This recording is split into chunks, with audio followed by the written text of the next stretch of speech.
జక్కయ్య ఎంతో ఆసక్తిగా ఉన్నాడు. ఎంత ఆసక్తి అంటే ఎన్నో అభ్యంతరాలు, ఎన్నో ఆటంకాలు తనకు ఎదురైనప్పటికీ వాటన్నిటిని కూడా లెక్క చేయకుండా ఏదో ఒక రకంగా సరే యేసు ప్రభువును చూడాలి అనే కోరిక తనలో బలంగా ఉంది. నిజంగా ఈ తరానికి జక్కయ్య ఎంతో మాదిరి. యేసు ప్రభువు దగ్గరికి రాక మునుపు ఆయన జీవితం ఎట్లా ఉన్నా, యేసు ప్రభువు కోసం ఆయన చూపిన ఆసక్తి నిజంగా మనం అనుసరించదగింది. మనమైతే ఏం చేస్తామంటే కొంచెం ఇబ్బంది రాగానే, కొంచెం శోధన రాగానే, కొంచెం కష్టం రాగానే చిన్నగా వెనక్కి వెళ్ళిపోతాం. కానీ జక్కయ్య అట్లాగా వెళ్ళలేదు. కాబట్టి జక్కయ్యను చూసినప్పుడు జక్కయ్యలాగా మనం కూడా ఆసక్తిగా ఉండగలిగితే తప్పనిసరిగా దేవుడు కూడా మన ఈ జీవితాల్లోకి వచ్చేస్తాడు. జక్కయ్య యొక్క ఆసక్తిని చూసిన యేసు ప్రభు వెంటనే జక్కయ్యతో అన్నాడు, జక్కయ్య, నేను నీ ఇంట ఉంటాను, త్వరగా రా అన్నాడు. వెంటనే జక్కయ్యతో పాటు యేసు ప్రభు వెళ్ళిపోయాడు. జక్కయ్య యొక్క జీవితాన్ని యేసు ప్రభు చూడలేదు. జక్కయ్య యొక్క గతం ఎట్లా ఉందో చూడలేదు. కానీ జక్కయ్య యొక్క ఆసక్తి మాత్రమే యేసు ప్రభు చూశాడు. మనం యేసు క్రీస్తు దగ్గరికి రాకముందు మనం గతం ఎట్లా ఉంది ఇది యేసు ప్రభు చూడడు. ఆయన దగ్గరికి వచ్చిన తర్వాత నీ జీవితం ఎట్లాగూ మారిపోతుంది. మీకు అర్థమైందా అండి? యేసు క్రీస్తు దగ్గరికి రాక మునుపు నువ్వు ఎట్లాంటి స్థితిలో అయినా ఉండు, కానీ యేసు క్రీస్తు దగ్గరికి వచ్చిన తర్వాత నీ జీవితం మొత్తం మార్చే పని ఆయన చూసుకుంటాడు. యేసు క్రీస్తుని చేర్చుకోక ముందు జక్కయ్యకి ధనవంతుడు, అన్యాయంగా వసూలు చేసేవాడు. కానీ ఎప్పుడైతే యేసు క్రీస్తుని చేర్చుకున్నాడో తన జీవితం మారిపోయింది, తన ఆలోచన మారిపోయింది, తన బ్రతుకు మారిపోయింది. అంతకుమునుపు తీసుకునే మనసున్నాడు, ఇప్పుడేమైంది? ఇచ్చేవాడిగా తయారయ్యాడు. ఏమిటంట? అంతకుమునుపు ఏం చేసేవాడు జక్కయ్య? తీసుకోవడమే, ఎవరి దగ్గరైనా సరే వచ్చినంత వరకు లాగేసుకోవడమే. కానీ ఇప్పుడు అదే జక్కయ్య ఎట్లా మారిపోయాడు? ఇచ్చేవాడిగా మారిపోయాడు. పేదలకు సగం ఇచ్చేశాడు. అన్యాయంగా ఎవరి దగ్గరైనా ఏదైనా తీసుకుంటే 4 గంటలు తిరిగి ఇచ్చేసేవాడు. కాబట్టి పుచ్చుకునే మనసు నుంచి ఇచ్చే మనసు వచ్చేసింది జక్కయ్యలో. చాలాసార్లు మన జీవితాల్లో కూడా ఎంతసేపు మనం పుచ్చుకునే వాళ్ళగానే ఉంటాం. ఎట్లా ఉంటాం? పుచ్చుకునే వాళ్ళగానే. దేవుడి దగ్గరికి వచ్చావా, దేవుడి దగ్గర నుంచి ఏదో ఒకటి రావాలి, ఇమ్ము ఇమ్ము ఇమ్ము అని అంటానే ఉంటాం. బైబిల్ వాక్యంలో ఒక మాట ఉంది, జలగకు 2 కూతుర్లు ఉన్నారంట. ఎవరికి? జలగకి. చూద్దాం ఒకసారి. సామెతల గ్రంథం 30వ అధ్యాయం 15వ వచనం చూస్తున్నాం. జలగకు ఇమ్ము ఇమ్ము అనే కూతుర్లు 2 ఉన్నారంట. చూడండి, జలగకు 2 కూతుర్లు ఉన్నారు. ఆ 2 పేర్లు ఏమిటి? ఒక దాని పేరు ఇమ్ము, మరి రెండవ దాని పేరు కూడా ఇమ్ము. అంటే ఇవ్వు ఇవ్వు ఇవ్వు అని అంటానే ఉంటాయంట 2 కూతుర్లు. చాలాసార్లు క్రైస్తవ జీవితంలో మనం కూడా దేవుని బిడ్డలుగా కాకుండా కొన్నిసార్లు ఈ జలగ బిడ్డల్లాగానే ఉంటున్నావేమో. ఎంతసేపటికి దేవుని దగ్గర నుంచి మనం ఏమనుకుంటాం? నాయనా ఇవ్వు. ఏమి ఇవ్వాలి? ఆశీర్వాదాలు ఇవ్వు, దీవెనలు ఇవ్వు, ఆరోగ్యం ఇవ్వు, ఇంకా అది ఇవ్వు, ఇది ఇవ్వు, ఇవ్వు ఇవ్వు ఇవ్వు అని అంటామే తప్ప, నాయనా ఇప్పటికే నువ్వు నాకు చాలా ఇచ్చావు, నీ జీవితమే నా కోసం ఇచ్చావు, నీ ప్రాణమే నా కోసం ఇచ్చావు, చాలయ్యా, ఇక నుంచి నేను నీకు ఇస్తా, నా ప్రార్థన నీకు ఇస్తా, నా సమయాన్ని నీకు ఇస్తా, నా జీవితాన్ని నీకు ఇస్తా, ఇదిగో నాకున్న సమస్తం దేవా నీకు ఇస్తా అని ఈ స్థితికి మనం రావాలి. జక్కయ్యలో వచ్చిన మార్పు ఎట్లా ఉందంటే, ఒకప్పుడు తీసుకునే జక్కయ్య ఇప్పుడు ఇచ్చే జక్కయ్యగా మారిపోయాడు. చుట్టూ ఉన్న వాళ్ళందరికీ ఆశ్చర్యం వేసింది. అదే ఈ జక్కయ్యేనా? ఒకప్పుడు ఎంత పడితే అంత మన దగ్గర నుంచి గుంజేసుకునేవాడు, అసలు ఇప్పుడేంటి ఇచ్చేస్తున్నాడు ధారాళంగా. ₹1 ఐదు ఐదు అన్యాయంగా తీసుకుంటే ₹4 తిరిగి ఇచ్చేస్తున్నాడు. ఈ జక్కయ్యేనా? పాత జక్కయ్య కాదు, కాదు, క్రొత్తగా మారు మనసు పొందిన జక్కయ్య. దేవునికి స్తోత్రం కలుగునుగాక. హల్లెలూయా. నిజంగా యేసుక్రీస్తు మన జీవితాల్లోకి వస్తే మన జీవితాలు ఇట్లా మారిపోతాయి. ఇవ్వు ఇవ్వు అనే వారిగా కాకుండా, దేవా ఇదిగో నేనే నీకు ఇస్తాను, నా సమయాన్ని నీకు ఇస్తా, నా జీవితాన్ని నీకు ఇస్తా, దేవా నాకున్న సమస్తము నీకే అర్పిస్తా అనే మనసు మనకు వస్తుంది. అలా వచ్చినప్పుడే నిజంగా మన జీవితాల్లో నిజమైన మారు మనసు కలిగినట్లు. జక్కయ్య ఇంట్లోకి యేసు ప్రభు వస్తే జక్కయ్య హృదయం మారిపోయింది, జక్కయ్య మనసు మారిపోయింది. ఎంతగా అంటే ఇచ్చే మనసు, తీసుకునే మనసు కాస్త ఇచ్చే మనసుగా మారిపోయింది. ఇప్పుడు జక్కయ్యను చూసి చుట్టూ ఉన్న వాళ్ళు ఆశ్చర్యపోతున్నారు. ఈ జక్కయ్యేనా? ఒకప్పుడు జక్కయ్య వేరు, ఇప్పుడు జక్కయ్య వేరు. ఒకప్పుడు జక్కయ్య గుంజేవాడు, ఇప్పుడు జక్కయ్య ధారాళంగా ఇచ్చేవాడిగా ఉన్నాడు. ఈ మార్పు ఎవరు చూశారు చెప్పండి? జక్కయ్యలో వచ్చిన మార్పు ఎవరికి కనపడింది? దేవునికి జక్కయ్య హృదయం తెలుసు. కానీ జక్కయ్య ఎవరి దగ్గర అయితే అన్యాయంగా తీసుకున్నాడో వాళ్ళకు మరలా 4 గంటలు ఇచ్చినప్పుడు, తన ఆస్తిలో సగం పేదలకు ఇస్తున్నప్పుడు జక్కయ్యలో వచ్చిన మార్పు ఎవరు చూశారు? అందరూ చూశారు. అవునా కాదా?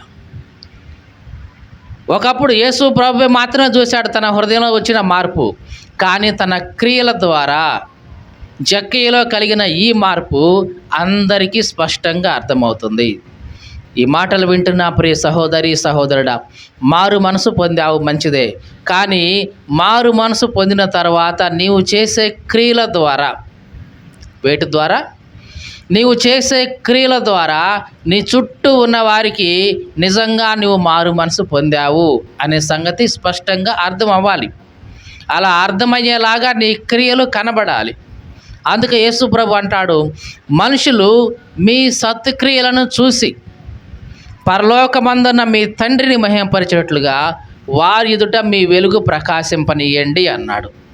ఏమన్నాడు? మనుషులు మీరు చేసే సత్క్రియలను చూడాలి. అంటే దేవుని నామంలో, దేవునికి సాక్ష్యంగా మీరు చేసే ప్రతి మంచి పని మనుషులు చూడాలి. చూసి ఏం చేయాలి? పరలోకంలో ఉన్న దేవుణ్ణి మహిమపరచాలి. ఇదిగో ఇతను ఎట్లా చేస్తున్నాడంటే అర్థం ఏంటి? ఒకప్పుడు ఎట్లా చేసేవాడు కాదు ఇతను, కానీ ఇప్పుడు ఎట్లా ఉన్నాడు అంటే నిజంగా దేవుడే. ఇతనికి ఎంత మనసు ఇచ్చినా ఆ వ్యక్తి ఎవరు? నిజంగా దేవుడే. దేవుడు ఎంత గొప్పవాడు, ఎట్లాంటి మనిషిని ఎట్లాగా మార్చేశాడు అని మహిమ ఎవరికి వస్తుంది? అప్పుడు దేవునికి వస్తుంది.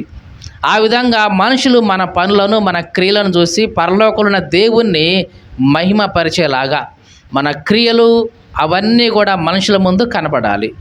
జక్కయ్యలో ఇది మనం స్పష్టంగా చూసాం. అందుకని యేసుక్రీస్తు జక్కయ్యను గురించి సాక్ష్యం ఇచ్చాడు. ఇక చివరిగా యేసు ప్రభు ఏమి సాక్ష్యం ఇచ్చాడు జక్కయ్యను చూసి? ఇతడు కూడా అబ్రహాము కుమారుడే. ఏంటంట? చెప్పండి, ఎవరంట? అబ్రహాము కుమారుడే. అంటే అబ్రహాము కుమారుడే అంటే ఎవరు? శారీరకంగా అబ్రహాం యొక్క కుమారుడు ఎవరు? ఆనాడు ఇస్సాకు. యేసుక్రీస్తు అన్నాడు, ఇదిగో నీ ద్వారా భూలోకంలో ఉన్న వంశాలన్నీ కూడా ఆశీర్వదిస్తాను, నీ సంతానము ద్వారా. ఎవరి ద్వారా? నీ సంతానము ద్వారా భూలోకంలోని వంశాలన్నీ కూడా ఆశీర్వదించబడతాయి. అబ్రహాం యొక్క సంతానము ఎవరు? చెప్పండి. అబ్రహాం యొక్క సంతానంగా ఎవరు చెప్పబడ్డారు? యేసుక్రీస్తే. అబ్రహాము సంతానం ఎవరు అనుకుంటున్నారు? యేసుక్రీస్తే. అబ్రహాము కుమారుడగు దావీదు కుమారుడైన యేసుక్రీస్తు. అంటే అబ్రహాము యొక్క సంతానం ఆ దినాల్లో ఇస్సాకని అనుకుని ఉండొచ్చు అబ్రహాము, కానీ నిజానికి అబ్రహాం యొక్క సంతానంగా ఎవరు చెప్పబడ్డారంటే యేసుక్రీస్తు. యేసుక్రీస్తు ద్వారా ఈ భూలోకంలో ఉన్న వంశాలన్నీ కూడా ఆశీర్వదించబడుతున్నాయి. ఆశీర్వాదం అంటే ఏమనుకుంటున్నారు? చాలామంది ఆశీర్వాదం అంటే ఏమనుకుంటున్నారంటే డబ్బు ఉంటే ఆశీర్వాదం, బంగారం కొనుక్కుంటే ఆశీర్వాదం, ఇళ్ళు కట్టుకుంటే ఆశీర్వాదం, ఇంకా ఆస్తిపాస్తులు సంపాదించుకుంటే ఆశీర్వాదం, ఉద్యోగం వస్తే ఆశీర్వాదం, పిల్లలకు పెళ్ళైతే ఆశీర్వాదం, వాళ్ళకు పురుళ్ళు కలిగితే ఆశీర్వాదం. ఇట్లాగా ఇది భౌతిక సంబంధంగా చూస్తున్నారు ఆశీర్వాదం అంటే. నిజానికి ఆశీర్వాదం అంటే ఏమిటంటే, చెప్తున్నాను జాగ్రత్తగా వినండి.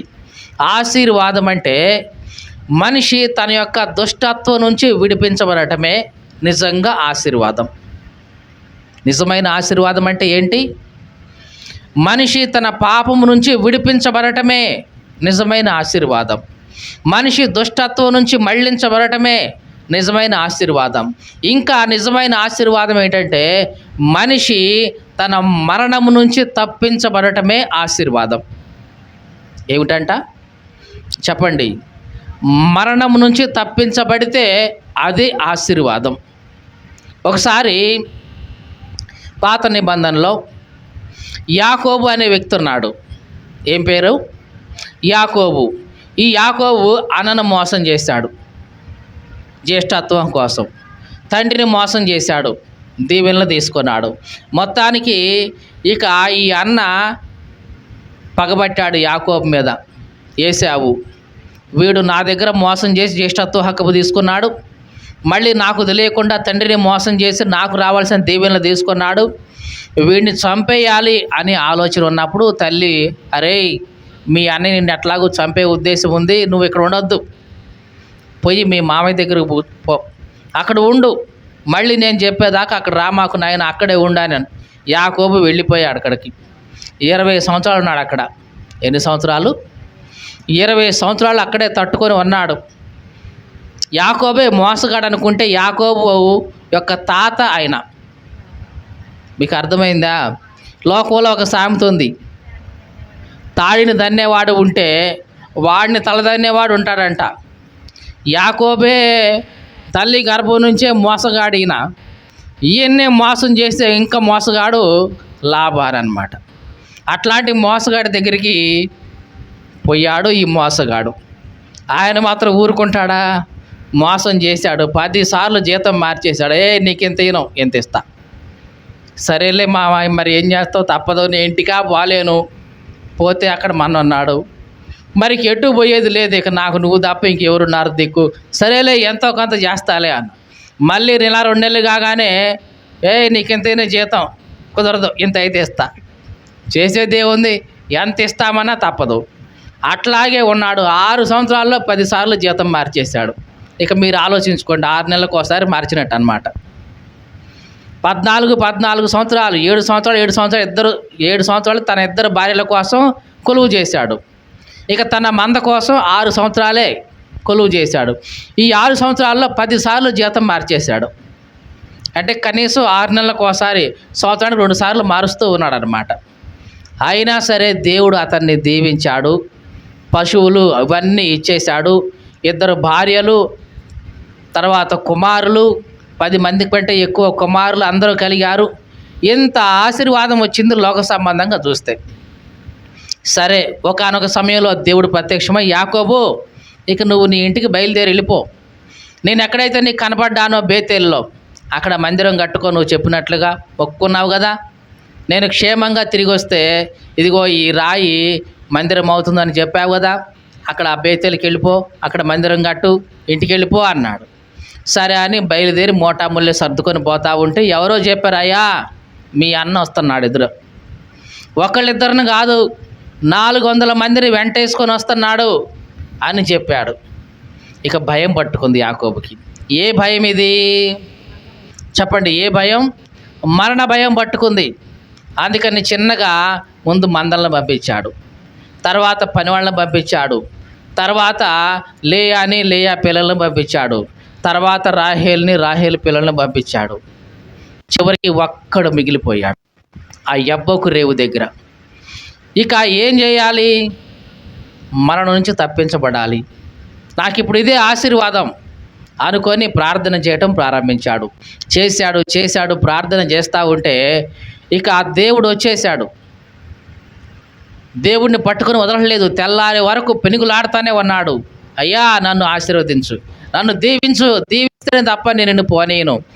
ఈ వ్యక్తి అంటున్నాడు, అంటే దేవుడు, అబ్బాయి తెల్లారుతుంది నన్ను బాని, లేదు లేదు నన్ను దీవిస్తే తప్ప నేను నిన్ను పోనిచ్చేది లేదు, నువ్వు నన్ను ఆశీర్వదిస్తేనే నేను పోనిస్తా అని అంటే చివరికి నీ పేరేంటి అన్నాడు.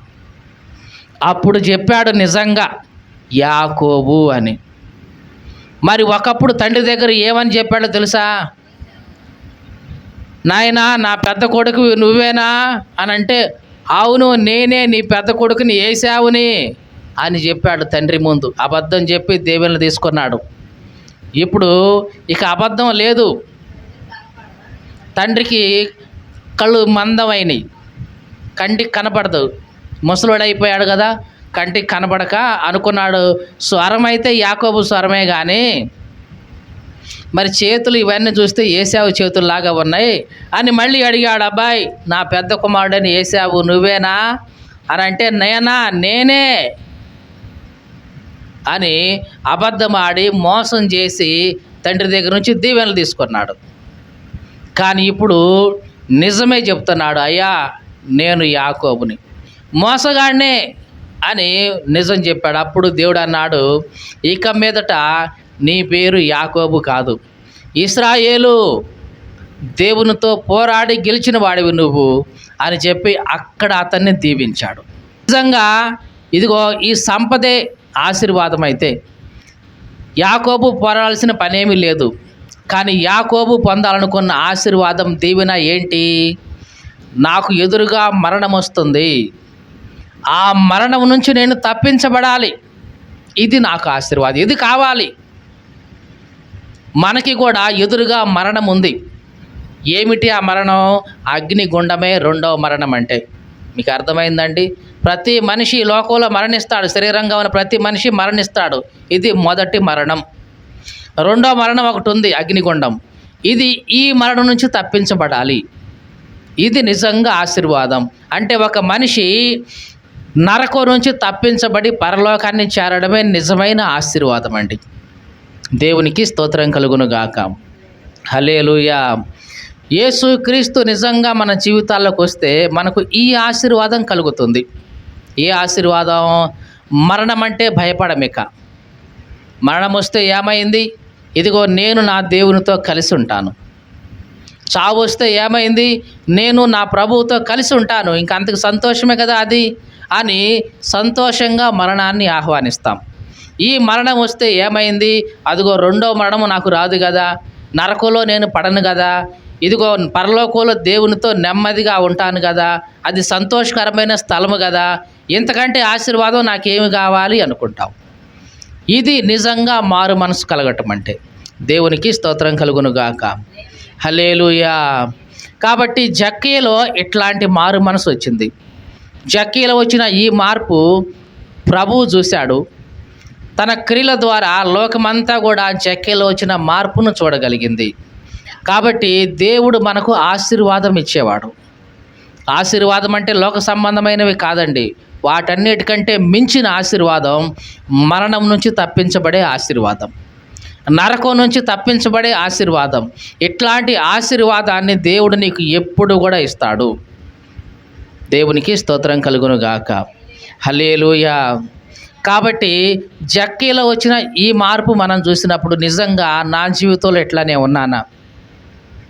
జక్కీలాగా దేవా నిన్ను చూస్తే చాలు, నీకు నాకేం అక్కర్లేదు అనే మనసు మనలోకి వచ్చిందా? జక్కీలాగా ఒకళ్ళ దగ్గర నుంచి పుచ్చుకునే వారిగా కాకుండా ఒకళ్ళకి ఇవ్వడానికి సిద్ధమైన మనసు మనం కలిగి ఉన్నామా లేదా? ముఖ్యంగా దేవుని దగ్గర నుంచి. ఎవరి దగ్గర నుంచి? దేవుని దగ్గర నుంచి. నాకు అది ఇవ్వు ఇది ఇవ్వు అని కాకుండా, దేవా నేనే నీకు ఇస్తాను, నీవు నా కోసం ఇప్పటి వరకు చేశావు, చాలా ఇచ్చావు కదండి. దేవుడు మన కోసం ఏం తక్కువ చేశాడు? భూమి మన కోసమే, ఆకాశం మన కోసమే, గాలి నీరు నిప్పు ఇవన్నీ సృష్టించింది ఎవరు? మన కోసమే. ఏవైనా తక్కువ చేశాడా? పోనీ మనం నరకం నుంచి తప్పించబడాలని ఆయనే మనిషిగా మన కోసం వచ్చి తన ప్రాణం మనకిచ్చాడు. ఇంకా ఆయన ఏమి చేయాలి మన కోసం? ఇంకా మీకు అర్థమైందా ఈ మాట? ఆయన మన కోసం చేయగలిగిందంతా చేశాడు, చేయాల్సిందంతా చేశాడు, ఇంకా కూడా చేయడానికి సిద్ధంగానే ఉన్నాడు. మరి మనం ఎట్లా ఉండాలి? అయ్యా నీవు మా కోసం ఎంత చేశావు, ఇక మేము మీ కోసం చేస్తా, మా సమయాన్ని నీ కోసం వెచ్చిస్తా, నా జీవితాన్ని నీ కోసం అర్పిస్తా, ఇదిగో నీ కోసం నమ్మకంగా ఉంటా, ఇదిగో నీ కోసం దేవా నలుగురికి దేవా నీ గురించి నేను చెప్తా, ఇదిగో నేను జీవించి నా జీవితం ద్వారా 10 మందిని ప్రభువా నీ వైపుకు త్రిప్పుతా దేవా అని మనం ఒక తీర్మానం చేయాలి. జక్కయ్యలో వచ్చిన మార్పు ఆ చుట్టూ ఉన్న వాళ్ళందరికీ అర్థమైంది. అందుకనే యేసు క్రీస్తు జక్కయ్య గురించి సాక్ష్యం ఇచ్చాడు. ఇతడు అబ్రహాము కుమారుడు, అంటే ఆశీర్వాదానికి కారణమైనవాడు. ఇతనికి ఆశీర్వాదం వస్తుంది. ఇక అబ్రహాముకి ఆశీర్వాదం ఎట్లా వచ్చిందో అతని కుమారుడికైన ఇతనికి కూడా ఆశీర్వాదం వచ్చేసింది. ఇక ఆశీర్వాదం అంటే డబ్బు అని కాదు. ఇక ఇతను నరకం నుంచి తప్పించబడ్డాడు, పరలోకానికి చేరిపోయాడు. ఇది నిజంగా ఇతనికి వచ్చిన ఆశీర్వాదం. ఇతడు అబ్రహాము కుమారుడే అని సాక్ష్యం ఇచ్చాడు. దేవుడు కూడా నీ గురించి నా గురించి ఒక సాక్ష్యం ఇవ్వాలి. ఇదిగో ఈమె నా బిడ్డ. ఇక లోకస్తురాలు కాదు, లోక సంబంధంగా బ్రతికే వ్యక్తి కాదు, ఇదిగో నా బిడ్డ, నా కోసం బ్రతికే వ్యక్తి, పరిశుద్ధంగా జీవించే వ్యక్తి అని దేవుడు నీ కోసం నా కోసం ఒక సాక్ష్యం ఇవ్వగలగాలి. దేవుడు నీ కోసం నా కోసం ఒక సాక్ష్యం ఇవ్వగలిగితే అంతకంటే ఇక మెరుగైన జీవితం, అంతకంటే ధన్యకరమైన జీవితం లోకంలో లేనే లేదండి. ఇక అర్థమైందండి? సాక్షాత్తు దేవుడే నీ గురించి ఒక్క మంచి మాట చెప్పాడంటే ఇక అంతకంటే నీకు కావాల్సింది ఏముంది? కాబట్టి దేవుడు మన గురించి సాక్ష్యం ఇవ్వగలిగే విధంగా మన జీవితాన్ని మనం సరిదిద్దుకుందాం, మన జీవితాన్ని మనం మలుచుకుందాం. ఒకటే రండి, దేవుని దగ్గర నుంచి ఇవ్వు అని కాకుండా దేవునికి నేను ఏమి ఇవ్వగలను అది ఆలోచించాలి. దేవుడు నాకు ఏమిస్తాడు అని కాకుండా దేవునికి నేను ఏమి ఇవ్వగలను అని మనం ఆలోచిస్తే తప్పనిసరిగా దేవుడు మన పట్ల సంతోషిస్తాడు.